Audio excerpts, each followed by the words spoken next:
Now, what's becoming interesting is that AI is getting smarter. It's getting smarter and smarter and smarter at a very rapid rate. It's doubling in cost to power every 3.3 months, which means in 1 year it's 16 times more powerful. In 2 years, it's 256 times more powerful. And in 5 years, it's 1,000,000 times more powerful. Ooh. The AI of 2030 is going to be 1,000,000 times more powerful than the AI that you're using right now. At that point, humanity will have entered a new era. Because the AI is not just filling in the blanks.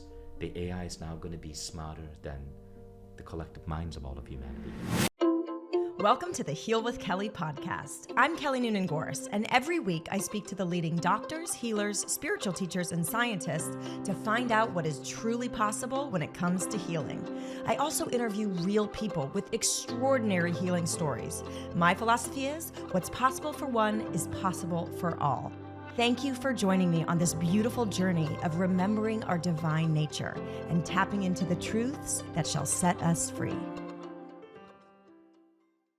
Hi, everyone, and welcome to the Heal with Kelly podcast. I'm your host, Kelly Gorse, and today I'm very excited to welcome to the show Vishen Lakhiani, who is the founder of Mindvalley. That's how I know him, but I'm just going to read his beautiful bio here because it's unique.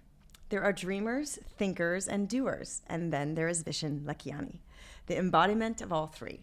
An inspirational keynote speaker, educational activist, and 3-time New York Times bestselling author, Vishen is one of the leading minds in self-improvement and human consciousness.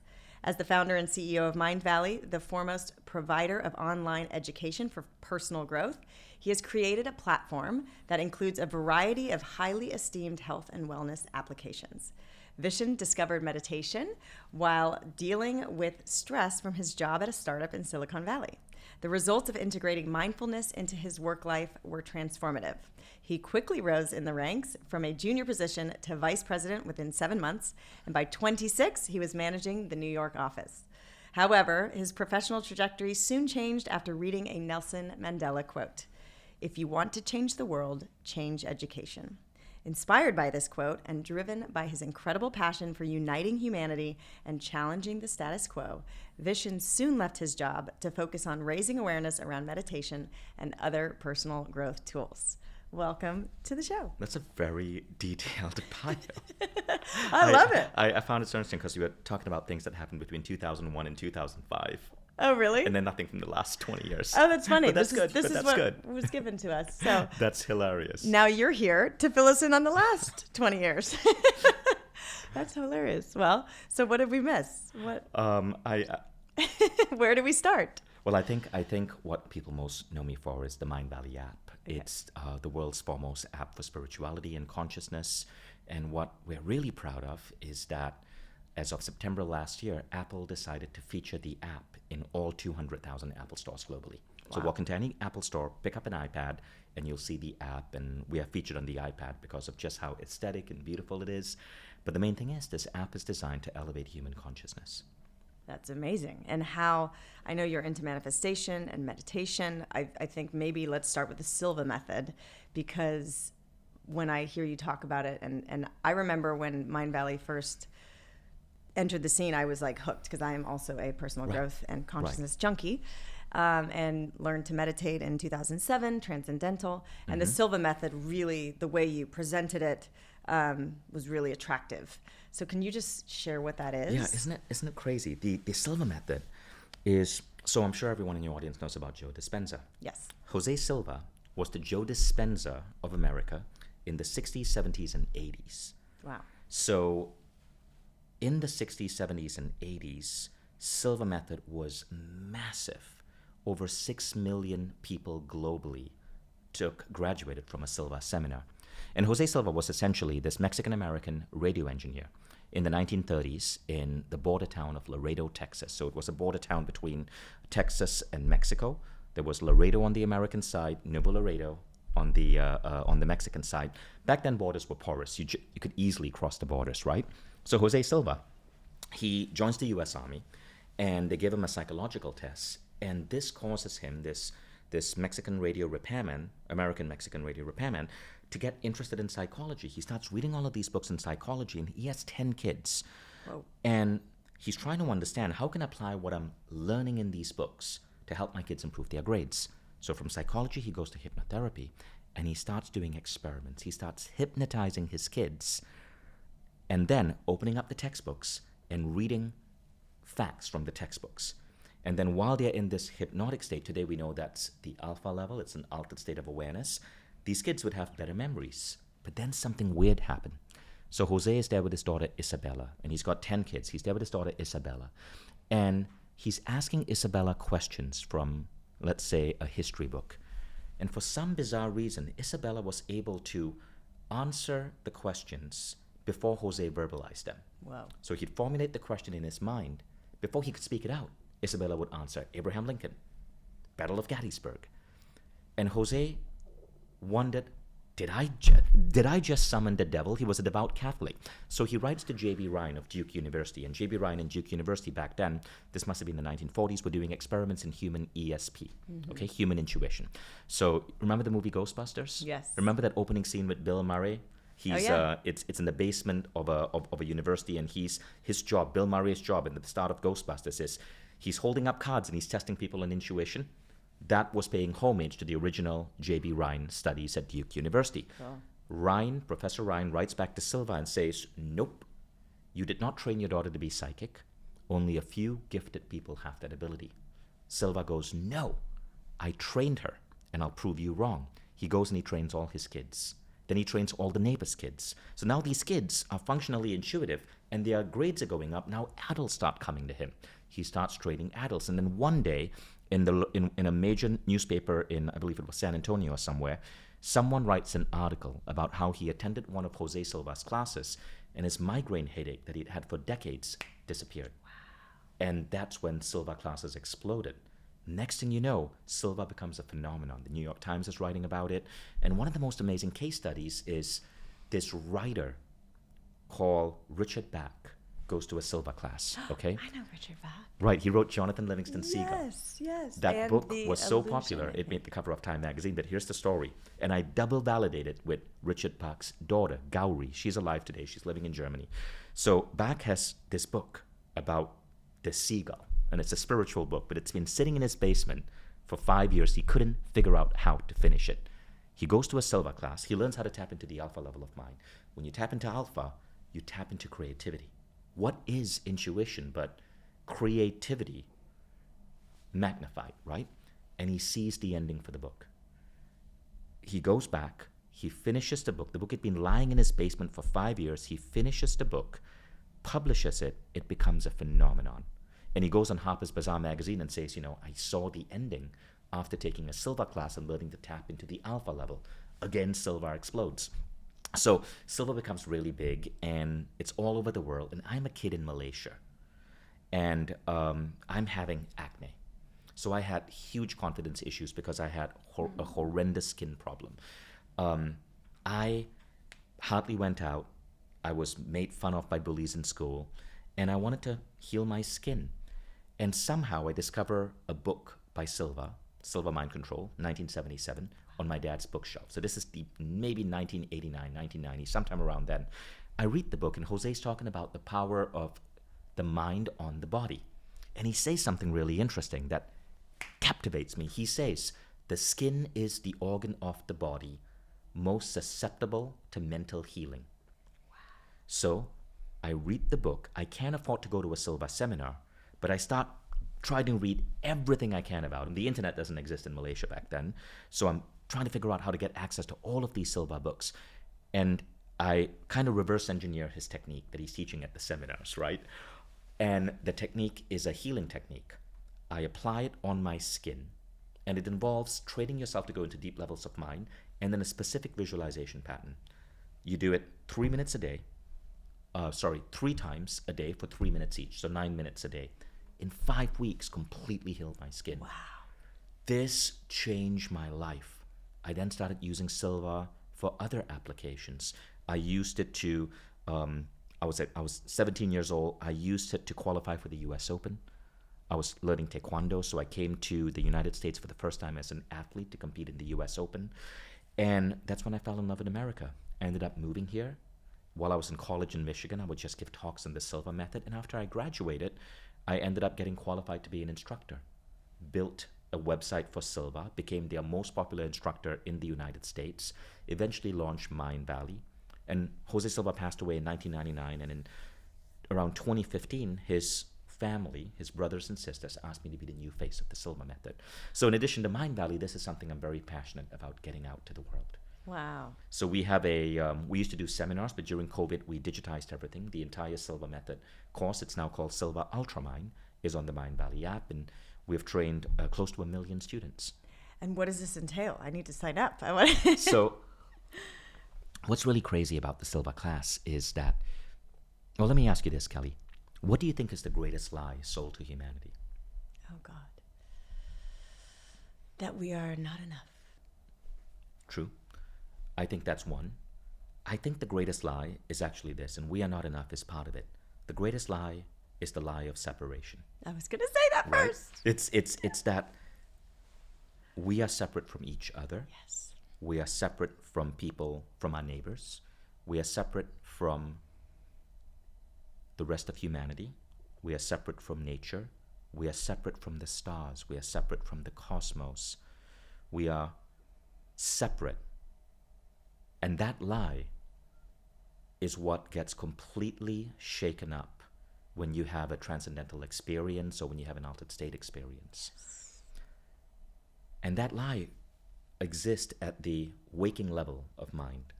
But when we go deeper to the alpha level, where we are in a relaxed state of mind, that lie starts to fade a bit. When we go down to the theta level of mind, which is a measurable, it's a measurable frequency, 4 to 7 cycles per second. You can measure that with an EEG. That lie dissolves. And part of the way the lie dissolves is that you get these intuitive impulses. So many great inventors, so many great scientists, so many great writers. Insights, ideas come to them at this level. And where is that coming from? But that's coming from unity. Unity is the opposite of separateness.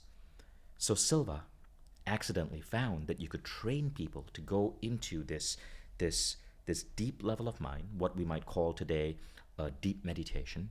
And that's when insights, awareness, the ability to heal all starts emerging. That's what makes these practices so powerful. And so that's really what the Silva Method is about. Now, this is what started happening. In his classes, he developed the modality using hypnotherapy to shake people out of this lie. He would use statements like this: I am now aware that I'm able to project my awareness across time and space to distant galaxies, to other universes, to perceive and recognize anything that can be of usefulness to me so that I can heal it and make it better. Right? That's an example of a hypnotic statement. So he would unhypnotize people. Mm-hmm. And what he would find is that, so I was teaching Silva, after 18 hours, people were able to develop functional psychic ability. In other words, we would take students, these students would be paired up with each other, and someone would bring, each student would have homework. You would bring the name, age, gender, location of someone that you know on a card. On the back of the card, you would write down all the ailments they have, okay? Their injuries, their psychological issues. You would pair up with another student, and in 3 minutes, you would help that student navigate to their relaxed state of mind. You would say, Johnny Thompson appears on your mental screen. He's 43. He's in Sacramento. He's male. Tell me what you perceive. And the student would see all of these things about Johnny. What Johnny looks like, if Johnny has a health issue, if Johnny needs... And where's this coming from? I believe what's happening is that we're all connected. And healing is one of those things that's so beautiful. Have you noticed how when we get injured, we instantly take our hand and put it on that injury? It's as if Johnny's being is letting that other human being know, this is where I need help, support me. And then Silva teaches the meditator, so you have the guide and the meditator to send healing energy. And how you send healing energy, you can certainly use your hands, but you send it through symbolism. So if Johnny has arthritis, the symbolism might be, you might visualize yourself with a little brush dusting off the powdery arthritis of Johnny's bones and then maybe putting some grease on the bones. It's symbolism. And that's the energy of healing. So that's what happens in a Silva class. So thing that's coming up for me is the telepathy tapes in autism children. Right. Do you know anything about that? No, I don't. Okay. Actually. So it flashed on the scene, I think, earlier this year when the Telepathy Tapes was a podcast that bumped Joe Rogan out of #1 spot. And Really? The premise of this story is it's this woman documentary filmmaker that joined up with an autism researcher who found that an autistic child could read one parent's mind, but only 100% of the time. So they did all this research where they would remove the child, put them in another room, and it's pretty severely autistic, and like nonverbal. So they would have like an iPad or something to translate, and the mother, if that's the person that were connected to, would open a book and be like, okay, page 112, there's an image there, and in the whole other room, the kid would type pirate, and it would be a pirate there. So all I'm saying there is there something in the mind or the brains of that child that like blocks whatever that separation piece is? I don't know. I just So it's not just autistic children. Yeah. What you're talking about is called supersight. Okay, it's a phenomenon, and there's evidence that every child under 9 can be trained to do this. I traveled to India about 5 years ago at the invitation of Sri Sri Ravi Shankar. Have you heard of Sri Sri Ravi Shankar? Yeah. Incredible Indian leader. He's the guy who actually brought peace to Colombia. He's a living saint. Wow. So I go to his ashram. He asked me to come there and interview him on stage for a Women's Day conference. And so there was one thing I wanted to see on the ashram. There's a rumor that on his ashram, he and his team, they train children for supersight. Now, this is what supersight is. The child is completely blindfolded, but the child is able to perceive with their eyes closed. We don't know how the child is getting information. So they said, we can't take you to see the children, but we have a young girl, she's maybe 9 or 10. We can bring her to you, and she can demonstrate this. So I said, okay, I'm down. So they bring this girl to me, and I have it all on my iPhone. I filmed everything, right? But I don't know I have permission to share it because it's a child. I don't want to give away anyone's information. So they give me some crayons, they give me a paper, and they said, write down a sentence, but use a different color for every word in the sentence. So I write down a random sentence. A rainbow is a slide for unicorns. Yes. Each word in a different color. Now this girl is on the other side of the room, completely blindfolded. I saw them put on the blindfold. She takes the crayons and she replicates exactly what I wrote. Wow. Not just the words, but the words in the right color. So I'm blown away, and I'm looking at the blindfold. There is no way, there's absolutely no way she could have seen through that, right? I put the blindfold on myself. You cannot see. Then they do something else. They take a straw, they cut the straw up, okay? So it's a plastic straw, but it's cut up, and now you have all of these pieces of straw on the table. The girl sits back, and they tell her, let's say her name is Indira. They say, Indira, show Vishen how you move the straws. And she just focuses her mind, and the straws start moving. Now, if she was blowing on them, they would move in one direction. They're not moving in one direction. They're moving in different directions. Some are moving left, some are moving right, some are moving towards her, some are moving away from her. This girl, Indira, is moving the straws. This is wild. Now, they're doing this with a lot of children. Now, it turns out it's not just Sri Sri Ravi Shankar. There are organizations around the world doing this. So, in Japan, there's a schooling system called Shishida. So Japanese parents enroll their kids in Shishida schools. And one of the things they teach the kids in Shishidas is, these kids are 1 or 2, they put a toy under these little boxes, and the kid has to guess what toy is under the box. What are they doing? Training the kid for intuition. In Germany, there are other schools that teach supersight. These are European kids learning the same thing. What I've come to understand is that everyone can do it. And the training, by the way, takes 2 days. Why don't they train people over 9? Because the older you get, the more the great lie gets embedded in your system.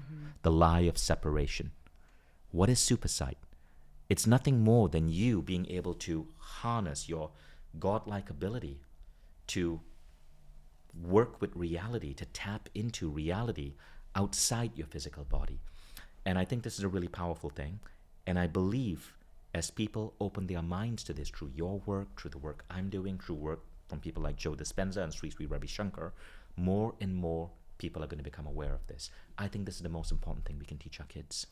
Yes. Where do I take my almost 6-year-old to do this? Go. So Chennai is the city. That's where Sri Sri Ravi Shankar's ashram is. But if you Google super sight or children seeing with blindfolds, you will find that these are popping up all around the world. Okay. And Silva Method, if I do that with my child, you will find it on Mindvalley. Okay. Yeah, the official Silva Method course right now, I teach it. It's now on Mindvalley. So do you think that she would develop those abilities? If you teach it, she has to be, yes. Now, what we do with Silva Method is we use hypnotherapy to awaken your psychic ability. Silva Method doesn't teach you super sight. It teaches you waking psychic ability. Okay. You feel it. And you feel it through one of 3 ways. Clairvoyance, where you see visuals. Clairaudience, where you hear a sound. Or clairsentience, where you feel it in your body. Okay? Now, let me give you an example. So with Silva Method, what Jose Silva says is, after you do the 18 hours of training, which used to be thousands of dollars, now it's literally on the app with a Mindvalley subscription, which is like $49 a month, right? You can go through the entire training. But then you got to practice. Now, the training is 18 hours on the app. There are about 10 different meditation hypnotherapy sessions that you got to listen to. And these hypnotherapy sessions basically teach you to project awareness, to get your consciousness out of your head to expand it across the room. That's the key. Okay, now after you start doing that, you then got to practice. So there's an online website run by Jose's family. I think it's called silvacases.com. It's not owned by me. If you're a graduate of Silva, you get access to that website. And this is where people put up their ill relatives who need healing. So you go to the website and you ask for what is called a case. A case is a project to work on, a human being that you can help. And you will see, okay, Bill Thompson, age 37, Minnesota, male. Now you go into your level meaning alpha, theta level. You ask Bill to appear on your screen. The screen is Silva teaches you to heal using a mental screen, which is like a giant, amazing television set, 6 feet in front of you. And then you just, in your mind, you accept everything that comes to you. If Bill looks weird, you accept it. If Bill's wearing a red shirt and yellow pants, as weird as that sounds, you just accept it. And then you scan Bill's body up and down and up and down, and you will see little red dots. You tell your mind to show you little red dots where illnesses are. You zoom in into that dot. You examine what's going on with Bill. You give him healing, and then you click reveal, and the system, the website, will show you what Bill really has. Now, what Silva found is this. First time you do it, you may get misses. Forget your misses. Second time you do it, you might get maybe 1 hit. Maybe you're 10% correct. Remember that. Forget the 90% misses. Third time you do it, before you do it, you always acknowledge your hits. Intuition loves gratitude. You're like, oh, I'm so grateful. I guessed that Bill had a knee surgery. The more, so you celebrate your wins, you forget your misses, and when you get to 50 cases, this may take you a month, doing like maybe 2 a day, it'll take you a month, you will certainly have waking psychic ability. Now, waking psychic ability means this. You no longer are psychic just at the theta level, right? You don't have to close your eyes. You are psychic with your eyes open. So Silva trained a lot of people to become medical intuits. And what medical intuits do is this. So I know this because I've met his family members. I've met Isabella, his daughter, who's a medical intuit in San Antonio. So she secretly works in the hospital. I mean, she's employed just as a regular nurse, but here's what the doctors do. When a patient walks in, Isabella looks at the patient and then will go and whisper at the doctor, check his kidney. Yeah, that's so right? cool. But the doctors can't speak about that publicly because they can't explain it scientifically. Right. But anyone can be trained to become a medical intuit really rapidly. Intuition is like a muscle. It's really all about practice, belief, and trust. Practice, practice, practice. And like I said, the practice isn't hard. 18 hours to go through the hypnotherapy programming in the Silva course, and then each case takes about 5 minutes. You want to do 2 a day for about a month, so That's like 10 minutes a day. Practice, you must believe it's possible. The reason why the kids can be trained for superset is because the older you get, the more shaken your belief is. A child believes they can do anything. Okay, so practice, you must believe it, and you must come in with good intentions. You're going in there not to guess lottery numbers, but to truly give healing energy to another human being. I love it. That's the formula for heal, too. Yeah. That's so cool. I know a lot of people want to, they learn about Lynn McTaggart's work and group healing and sending energy, and even Joe Dispenza's doing that research now. Right. So that's cool that they have the Silva Method cases. So for anyone listening that want to learn how to heal themselves and help others heal, or a place to put their loved ones on the screen to get some love and healing, that's a really good kind of solution. Can you apply the Silva Method to manifestation? Yes. So think of manifesting as really healing reality. I love it. Right?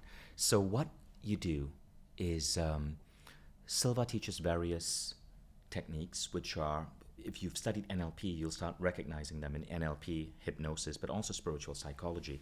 They involve visualization, and you're basically visualizing the outcome that you want. But what's really interesting about the way he teaches it is you don't just visualize the outcome that you want, you see what you don't want. You start by seeing what you don't want, then you see what you want. But you do it in a way where you create contrasts. So when you see what you don't want, you might see it as gray or dark or smaller picture. You see what you want, you light it up, you make it brighter, you expand it, okay? That's how he teaches it. But you're doing this at a relaxed level of mind, which is the alpha frequency level. Alpha is where your brain waves are buzzing at around 7 to 14 cycles per second. Above that is beta, which is the waking frequency. Beta is what happens when you drink a lot of coffee. Yeah. So you're going into a relaxed state, and you visualize what you want. And so I use Silva to visualize myself being able to compete in the US Open. I've used Silva to visualize myself being successful in business. You visualize what you want. I love it. I got to get on this. This whole thing, creative visualization, yeah. That was popularized in the 1980s by a book called Creative Visualization by Shakti Gawain. That used Shakti to be on my Gawain toilet. was a Silva graduate, Yes, right? So Shakti Gawain, what she outlines in that book came from Jose Silva. Yeah. Wow. I mean, I think I actually paid for the program in 2015 on Mindvalley, or whenever you first launched it. I remember sitting in my sauna at my old house, and I was starting the Silva Method, and then of course I got distracted and taken down the river, but now I'm gonna follow that's through the again. hard part, getting distracted, right? You got to stick to it. You can't go to a gym once and assume that you're going to become fit. Yes. You got to go regularly. And with Silva, you got to go regularly. And even after you finish the course, you should be doing case working at least once a week. Listen, it takes 5 minutes. But if you don't use your intuition, you start forgetting about it. And do you still do this actively? Yeah. You do? Okay. Yeah. And then I use my intuition for writing, for creating. That's one of the ways where, my first book, Code of the Extraordinary Mind, was created using intuition. It went on to become the #1 book in the world. Wow. On Amazon. #1 in the world. Wow. Every category. Wow. That's amazing. So this stuff works. Exactly. Give me the synopsis of Code of the Extraordinary Mind. So it talks about 10 laws that we falsely believe that keep us limited. Oh, okay. And if you analyze it, really, the one common thread between all of these laws is stepping into power. And stepping into power means stepping into unity. Yes. It's not I am powerful, it's we are powerful. Yes. Yes. We are all little divine sparks coming from source and going back to source, which means we are all one. And this illusion will have us fighting each other and othering and canceling and all of those things. I heard one time that you had a conversation with Neil. Donald Walsh? No, the astrophysicist guy. Neil deGrasse Tyson. deGrasse, yeah. Yes. And he doesn't believe in intuition. Well, Neil and I were speaking at a similar event. He was talking about the beauty of the universe. I was talking about intuition. It was the Puebla Idea Festival in Mexico. Now, I want to say this about Neil. I love Neil. My kids, when they were young, we watched Cosmo together. Mm-hmm. Neil is the modern Carl Sagan. And Neil truly inspired me and my family. I raised my kids with no religious beliefs. I'm Hindu, I'm also Christian, I've been baptized, but with my children, I believe that we need to give children the permission to identify their own world. And so I've explained to my kids the Hindu concept of reincarnation, the Christian concept of heaven, and then Neil deGrasse's concept, which is when we die, we go back to the earth. And ultimately, we come from stardust and we return as stardust. My son likes Neil's idea. He's not spiritual. He's a science geek. He loves Neil's idea. So acknowledgement there. But I also believe Neil is extremely close-minded. Because, and this is very common in people of a scientific mindset, if it cannot be proven by science, it isn't real. So I had a debate with Neil, and he insists intuition isn't real. And I said, well, there's a book called The Conscious Universe by Professor Dean Radin, which there's a meta-analysis of multiple studies that overwhelmingly show intuition is real. Neil, without having read the book, goes, oh, those studies are probably wrong. That stubbornness is problematic. And so while I adore Neil, I profoundly disagree with that worldview. And by the way, I'm a computer scientist. I have a degree in electrical engineering and computer science.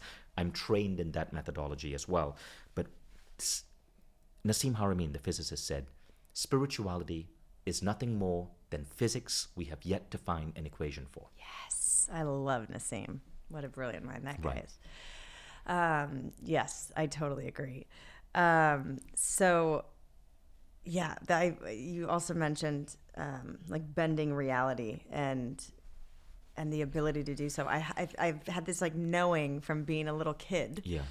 And I've lost the ability to I didn't have the language Right. to articulate it back then, but this is why I'm so passionate about spirituality and consciousness. And I was raised Catholic, and then I was like, okay, but there's Buddhism and Hinduism and Judaism and Islam. Like, I feel like I need to explore all of them before I like Right. confirm and commit to this one. Like, Jesus is cool. I love the stories and the parables and the lessons and the metaphysics of it all. But I need to explore all of it, you know. And what my intuition back then was that like they're all universally the same, just in different cultural clothing.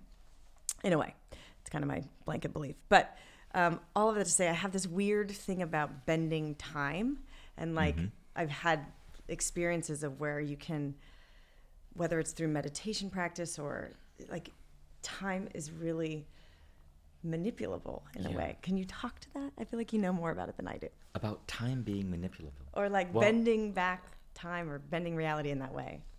Going back and rewriting history. I don't know. That's interesting, right?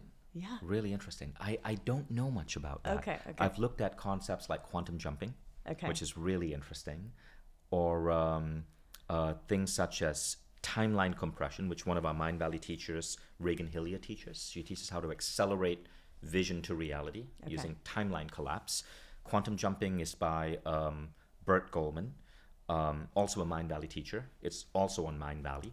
So whenever I see any of these amazing programs, we buy the rights and we put them on our app. So one app gives you everything, right? So quantum jumping is about the idea of multiple universes and being able to go backward and forward in time across multiple universes to meet doppelgangers of yourself and then understand what qualities you need to take on to be radiantly healthy, to be incredibly rich, to be incredibly sexy. You find the universe where you have that doppelganger that is a wealth magnet, and you absorb their frequency. So that's quantum jumping. So those are the methodologies which I think are really interesting to look at when it comes to time. Yes, both of those make a lot of sense to me, and I'd love to learn more. Can we talk about your 6-phase meditation? Yeah. And is this something I need to reintroduce into my life? Are you still, because I remember you talking about it way back then. Is this still something that you So practice? 6-phase is derived. So I started out teaching Silva, and then I went on to work with Bert Goldman. After Jose Silva died, Bert Goldman was his #1 instructor. Bert became a mentor of mine. We created quantum jumping together. That's why it sits on Mindvalley. And then Bert passed away. I went on to work with many other teachers, and I put all of this wisdom together to create a science-based meditation protocol. It's science-based, so everything that's in that protocol has been validated by numerous studies, and this is the 6-phase. And it's the idea that meditation doesn't have to be long, doesn't have to be boring, and it can be used to instantly shift emotion, but also help you move towards your goals. So if you look at human beings right now, we exist in the present, But we also need to exist in the future. So it's not just about, oh, let's experience the now. It's, yeah, experience the now, that's important. But what makes us different from animals is that we have dreams, we have goals, we have a vision of how we want our future to unfold. So the sixth phase uses 3 simple protocols to really root us in the present, 3 simple protocols to help us build our future. Okay, so the protocols have come from compassion, Zen Roshi meditation, gratitude, and then forgiveness. That's all about present emotion state. And then the future protocols are vision for your future, seeing the perfect day, and then prayer. And that's about building your future. So we stack all of that together. The protocols are very specific. It's 18 minutes, roughly, and it completely shifts your life. It's used by so many athletes, many celebrities, because they instantly feel the difference when they do this 18-minute practice and then go to play their game or get on stage. And is this something you do every day? You do it every day, yeah. Okay. Yeah. Cool. What is your ratio or belief about, I mean, I'm a big manifester too, and I've seen like miracles happen when I practice gratitude journaling or visioning and Joe Dispenza's work and listening to his like visualize the future. That's exactly what you're saying. Mm-hmm. And then also like something will happen in my life or adjacent that is just like rocks my world, so tragic, happens to the best people and doesn't make any sense to me spiritually. What is your like overarching belief of like what we have control over and what we don't have control over? Like I believe we can manifest, and then I also believe there's kind of a bigger plan that we have no control over. But I'd love to hear your thoughts. What do we have control over and what we don't? Really interesting. I was at a gathering of healers and coaches and psychics once, and yeah, these private gatherings occur. It's all of these brilliant minds from in the industry. Got to get on that list. And was in Costa Rica, and I happened to be in a bus sitting next to a guy who was profoundly intuitive, and I asked him this exact same question, like how much of my life do I fully control, and how much is destiny? And he said, you know, a great way to understand it is imagine you're a car driving on a highway, okay? You can change lanes, you can speed up, you can slow down. That highway is meant to take you somewhere, but you can't go off the exit ramp. So he said, that's your life vision. There's a particular plan for you. At a conscious level, you can speed up towards the plan, you can slow down, you can change lanes, you can't get off the exit ramp. And what he meant by that is, you have that mission, God, or whatever higher power you believe in needs you to achieve that mission, you're not allowed to go off the exit ramp. So you need to be focused on that because there's something greater than you that you have to fulfill to the world. I think that is a beautiful way to see it. Yeah. Yeah. I always think that row, row, row your boat gently down the stream is the most profound writing philosophy ever, because it's like there's a river and a current, and some people don't like where that river is heading, so they like try to paddle upstream, try to go. Maybe they hit a rock and they fall out, but it's like you're going to flow in that river. So at some point, just surrender. Maybe manifest a nicer boat, and then just roll gently down the stream, you know? So I agree with you.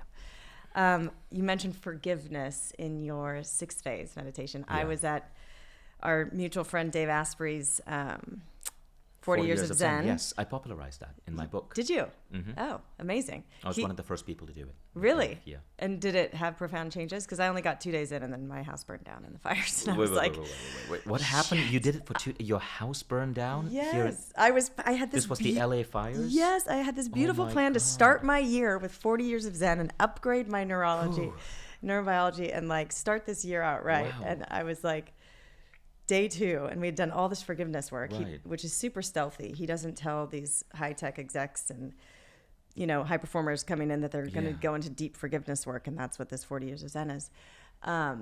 So anyways, I'm intrigued, and I'm going to go back to complete it. But it's very effective. Yeah. So what's your thoughts on forgiveness? And so the forgiveness protocol in the 6 phase meditation was inspired by 40 Years of Zen, and an experience that Dave and I had with the scientists who did those studies, Professor Jim Hart. So he used to run something called, he still runs it. It's called the Biocybernaut Institute. It's in Vancouver. And what they do is they teach people how to improve their meditation ability by mapping onto their brain the brainwave states of monks who have spent decades in meditation. And what they found is that, at first people would come to this institute, they would use this biofeedback device, and the goal was to relax, was to increase their alpha wave amplitude, was to get both brains beating in coherence. These are all the hallmarks of a monk's brain. And people would try different things: visualization, chanting, prayer. Then there was this lady, and she came in so stressed out, but as the neuroscientists at the institute watch her brain, and you're literally being studied by neuroscientists at this training, they noticed that her brain was just calming down really well. So they asked her, "What are you doing? Like, are you praying? Is it gratitude?" And she goes, "No, I'm just forgiving that asshole." And they go, "What are you talking about?" She goes, "That asshole, my ex-husband, he cheated on me. All I'm doing is I'm practicing forgiveness for him. That asshole." That's funny. And then it hit them. Forgiveness was the answer. So they made forgiveness the basis of their protocol. When you go to Biocybernaut Institute, I attended that with Dave. All you do for 5 days is forgive, forgive, forgive, forgive, forgive. You forgive every single thing in your life. And there are studies on this, right? When you forgive, your brainwave frequency starts taking on the patterns of a monk's brain. But not only that, there's some other interesting side effects. Endurance goes up. Vertical jump ability goes up. It's strange. Back pain is alleviated. Depression starts disappearing. You sleep better at night. Forgiveness is so essential for the human soul. Now, what Dave does at 40 Years of Zen is he took it further. He created more sophisticated technology, more sophisticated meditation protocols. I believe last I went there, they do 3 days of forgiveness. And then I think day 4 and day 5, they do different approaches, which have to do with gratitude and things such as, I can't remember the 5th one. I think it's gratitude, and maybe it's healing anger or something like that. But it's all the same thing. It's about mapping onto your brain the patterns of a monk's brain. Well, the forgiveness piece is fascinating because, well, first thing I'll say is in Heal, Joan Borisenko was talking about how, she's one of the first integrative cancer clinics, and she's been doing it for 50 years. And she said that the ones who didn't heal were always holding on to resentment or regret. And so resentment is not forgiving the other. Regret is not forgiving yourself. And from my understanding, and as you're talking, I'm like, oh, of course forgiveness is going to unleash vitality and dissolve resistance, because you are in forgiving the other person, you are reconnecting and integrating that oneness, and you're dissolving that illusion of separation. Exactly. So that all ties into that bigger spiritual conversation of like, the biggest lie is that we are separated. So in our ability to forgive the asshole ex-husband of that lady,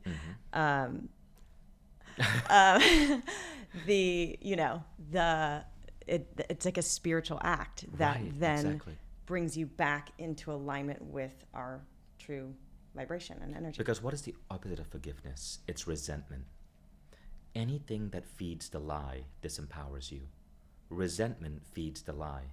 Because if you understand that separation is an illusion, then you also start to understand that any form of resentment or anger towards another is anger or resentment towards yourself. Correct. Right? You're feeding the lie. The lie disempowers you. Forgiveness moves you towards connection. Yeah.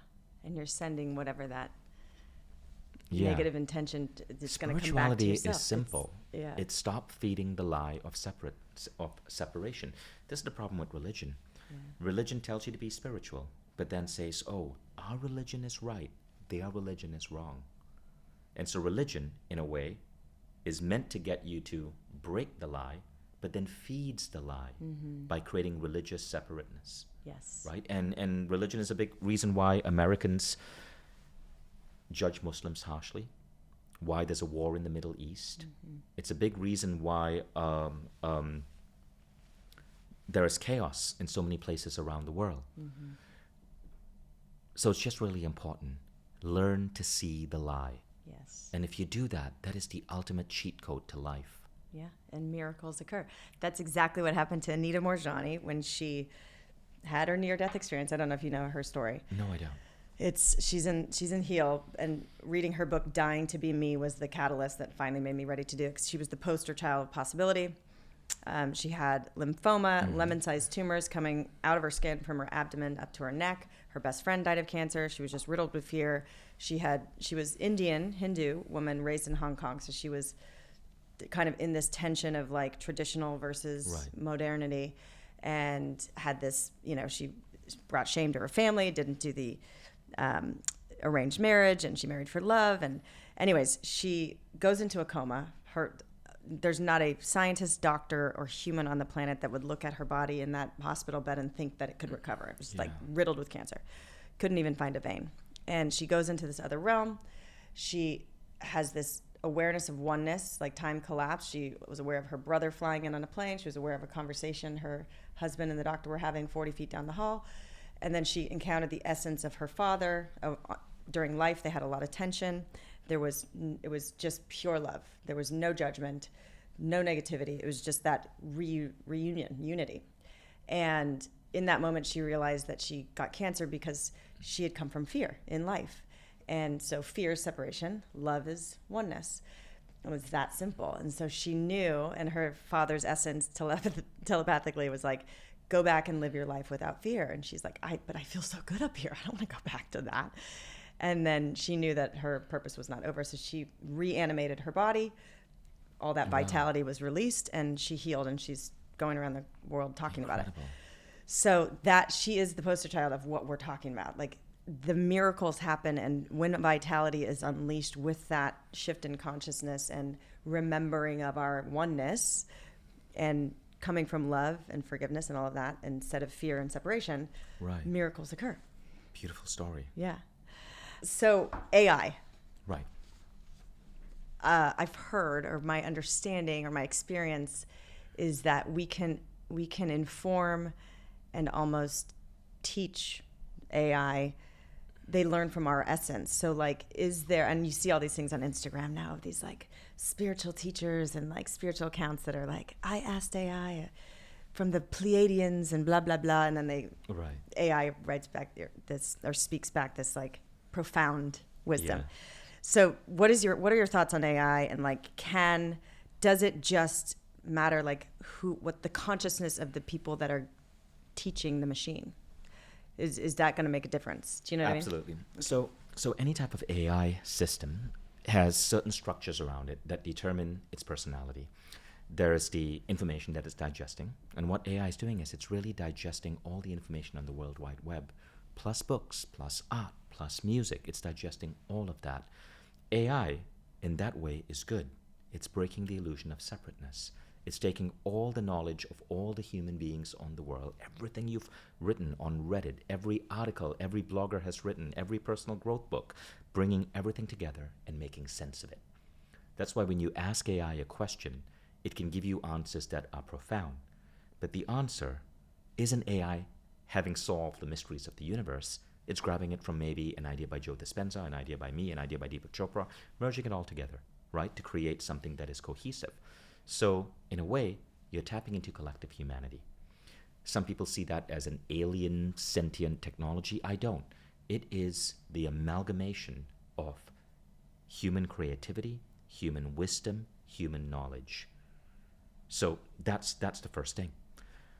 Now, what's becoming interesting is that AI is getting smarter. It's getting smarter and smarter and smarter at a very rapid rate. It's doubling in cost to power every 3.3 months, which means in 1 year it's 16 times more powerful. In 2 years it's 256 times more powerful. And in 5 years, it's 1,000,000 times more powerful. The AI of 2030 is going to be 1,000,000 times more powerful than the AI that you're using right now. At that point, humanity will have entered a new era, because the AI is not just filling in the blanks. The AI is now going to be smarter than the collective minds of all of humanity.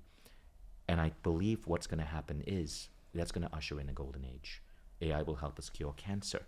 It will help us discover new planets. It will help us figure out how to reverse global warming. It will help us tell when a politician is lying. It will help us redesign government, redesign religion. And so that's a really exciting piece for me. How does it discern between what's true information that it's gathering and what's false? So what AI does is, so I'll give you an example. Let's say you get on ChatGPT and you ask ChatGPT, help me design a new religion for humanity. This is what ChatGPT does. It's doing it 4 things. The first thing it's doing is, it is studying ethics. It's looking at all the textbooks, all the research out there on ethics, because religion is about ethics. The second thing is, it's looking at history. It's looking at the historical patterns of all the religions, what caused them to rise, what caused them to fall. The third thing is, it's looking at modern psychological studies. Okay, what are studies on social conditioning, studies on belief systems? What do these studies say? And the fourth thing is, it's looking at futurism. What if the great writers, thinkers, inventors said about where we are going as a species? Everything from Gene Roddenberry's vision of humanity in Star Trek to Isaac Asimov. So it's looking at these 4 things: ethics, history of religion, modern studies, and then futurism. Then, as it's looking at this, it's providing a score of what is reliable information. If something is in PubMed or a medical journal or an actual scientific study High score. with lots of citations, it gets a high score. If it's a random conspiracy theory on a person's blog, low score. And what you will find is, if you ask AI, give me a new way to improve the US, how would you, so this is interesting, but it's real. If you ask AI, help me create a new religion, what would an ideal new constitution look like? Wow. If I had to reform the Republican or Democratic Party, what would that look like? What will the ideal presidential candidate look like?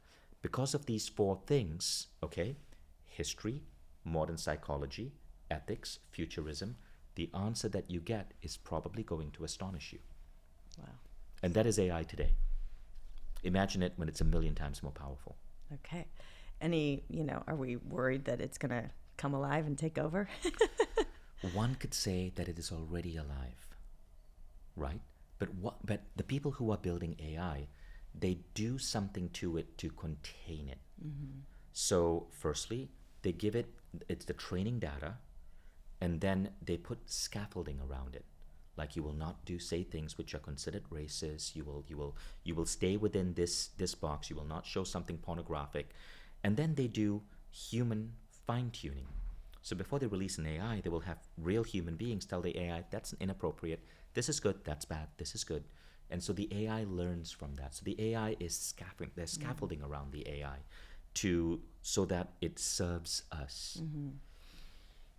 How will that look like when the AI is 1 million times more powerful? Nobody knows. Yes. And this is why some people are sounding an alarm. This is why the Pope just said AI could be the biggest threat to humanity. I don't know. But I believe, this is my belief, I believe that because we are aware of the threats of AI, we as a species will take steps to ensure that those threats don't occur. Yeah. And ultimately, AI will be a powerful thing to help push humanity forward. Yeah. When we colonize planets in the future, we may not do that. We probably won't do that in human bodies. We will do that with AIs in robotic bodies, going in spaceships, because no human being wants to be traveling for 1,000 years in a spaceship, right? Katy Perry might. Katy Perry might, right. But we'll probably do that. The first aliens we meet may not be biological beings. They may be biological beings integrated with AI. Yeah, I think ultimately my belief is that everything is an expression of consciousness, including AI. And consciousness has a way of checks and balances, and equal and opposite, light and dark, and full balance. So you want to hear something wild? Yes. What makes you so sure that we are not AI right now, that this entire world isn't a simulation in an advanced supercomputer? I mean, it kind of feels like it is. It could be, right? Yeah. And that could be why we suddenly have things like intuition, like healing. So in 2015, I attended this tour of Silicon Valley AI and augmented reality labs. So I was doing this with the futurist Peter Diamandis. I was a member of the X Prize Innovation Board, and every year we do a trip and we see all the new technologies being developed in America. So this particular year, I believe it was, 2017, I think it was, 5 people came on stage at a talk on augmented reality and virtual reality. And of the 5 people on stage, Peter Diamandis asked them, given how rapidly computing is advancing and given how rapidly virtual reality is improving, how many of you believe that we are living in a simulation? 4 out of 5 said yes, because they could see where we're going, right? AI is about to become 1,000,000 times more powerful.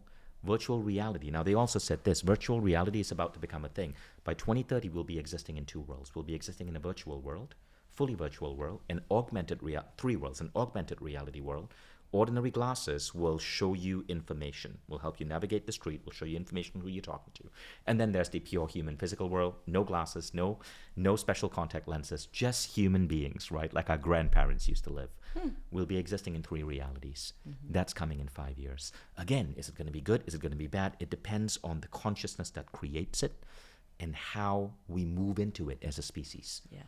And if we move into it, understanding the lie of separation, and understanding that we are united, that we are most powerful when we're connected, I believe we will make the right decisions. Yes, and I have full faith in that. Right. Most of the time, and then something happens, and I'm like, what? But and just what's coming into my awareness or experience right now, and I think it's a post-COVID reality, is I am, and the only lens in this simulation that we're talking about is the psyche, the conditioning lens, that Exactly. the programming that people have.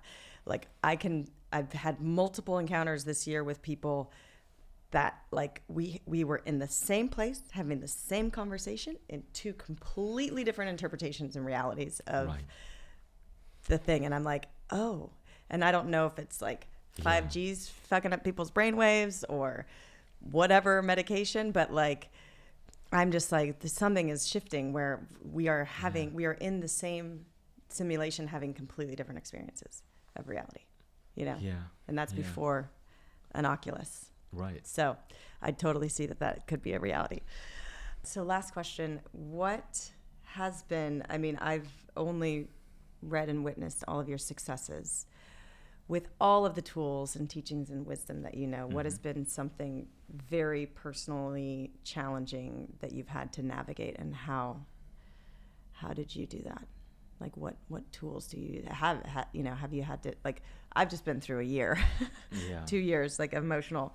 And then, so I'm just I'm like leaning into somatic healing and like relearning how to just feel emotion. I think for me it was divorce. Divorce is one of the most traumatic things people can go through. But I was married for 19 years, 2 kids, and my ex-wife and I are still friends. And one of the things that helped us through that is the concept of conscious uncoupling by Catherine Woodward Thomas. She was just on the podcast. Yeah. Lovely. So conscious uncoupling was a really big protocol for us. And I think Gwyneth Paltrow popularized it when she and Chris Martin went through that. And then when me and my wife went through that, that was the second biggest blip for conscious uncoupling, because we announced it on Instagram and it just took off. But we got attacked. We got attacked by people who just didn't understand, right? But we felt that the protocol was so important. We went to Catherine Woodward Thomas and we actually brought the conscious uncoupling program onto Mindvalley. So that's another methodology that now people have access to on the Mindvalley website, because the average American will have 3 relationships in their life. And what this means is that you're going to go through 2 breakups, 3 major relationships, meaning that there's going to be 2 breakups. Those breakups can be painful or they can be conscious. And I think it's so important that we learn, again, to understand the concept of unity and not make the breakup painful. Because if you understand the concept of unity, you will never want to harm your ex. You will never want to go into a messy divorce. When my wife and I got divorced, there were no lawyers involved. We just opened up a spreadsheet, looked at everything I owned, and I'm like, okay, 50-50, that's good. What do you need? Great. How can I support? Great. And we stayed friends, and we are still friends today. Wow. And it's amazing for the kids too. Yes, I agree. Thank you for sharing that. That's affirmation. Yeah. Well, I really appreciate you coming here today. I know you have a massive event on manifestation that's happening in LA starting tomorrow. Yeah. Okay. Well, I will let you go, and so you can gear up for that. But I appreciate you coming and sharing your wisdom. Thank you so much. Thank you. This was a really fun interview. Thank you for listening to the Heal with Kelly podcast. Be sure to tune in every Thursday for more empowering wisdom and inspiring healing stories. And make sure you hit the follow button on Apple, Spotify, or wherever you get your podcasts so you don't miss that one episode that holds the answer you've been searching for. Oh, and if you found this episode inspiring, please rate, review, and share Heal with Kelly so that we can grow our audience and reach more people. We truly appreciate it. Lots of love.